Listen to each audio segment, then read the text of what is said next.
Hello, welcome back to Steve's Corner. 80 years from Grant to Eisenhower. Hey man, I ain't gonna make this no Civil War channel, but there was one other thing I wanted to mention about that crater. Earlier this year, I read a biography of Eisenhower, what all he went through when he became commander of the European forces or whatever it was, supreme commander.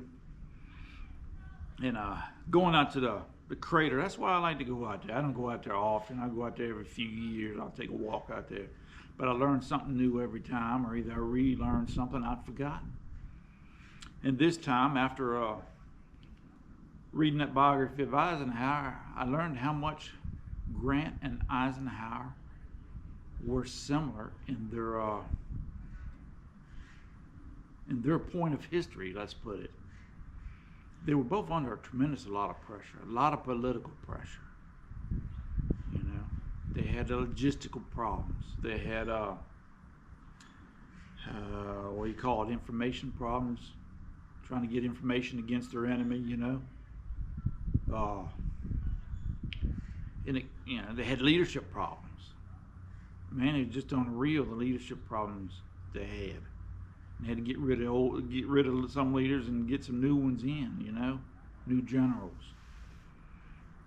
And it's hard to believe 80 years later, in a totally different style of warfare, that daggone Eisenhower had similar problems all up and down the line. In some cases, it was worse than back in the 1860s. One of the big things that got me to thinking about this, on that part two, I had a picture of the colored troops monument, memorial to them, and how they played a big role in that battle of the crater. Unfortunately, it was a bad role. But you know, at that point in the war, there had been so much death and destruction, and the country was actually getting destroyed from it. It had been such a bad war on the country that the political pressures coming down from the war chiefs, the war cabinet, and Lincoln himself. They said, "Hey man, we don't want them colored troops leading the charge when that crater blew up." They was afraid of backlash if it become a disaster. They thought that people would think that they had led them into just a shooting gallery. You know, if it was a slaughter, they figured they just used them for minced meats, what they figured. So at the last minute, not taking into consideration at all that they were the troops that was trained for that specific job. They was trained to go around that crater instead of go down in it. You know, and take up both sides. And that's exactly what they did when their turn come to run up there. And they took more ground than any outfit in the whole army that day. But eventually they got overwhelmed because they had no follow-up support and had to fall back. Some of them went down into the crater for protection, and some of them had to make it all back. They took more casualties than any other regiment in the army that day in that particular battle. I mean, they were just devastated. But at the last minute, they had to put in another unit. Grant had to put in another unit to lead that charge. And it was an untrained unit. And the leadership was just awful. I mean, just awful. The general that was supposed to run up there with him, he was drunk behind lines that day. He never even showed up on the battlefield. And there's two schools of thought of why they ended up in the crater. One was they thought, hey man, that's a perfect foxhole, man. We'll jump in there for cover and start shooting. And another was it was just the fog of war with all the smoke and the shouting and activity and stuff going on. Then they ended up in there by accident.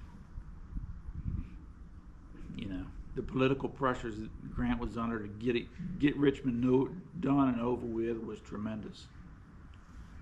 You know, and that's one reason he went for that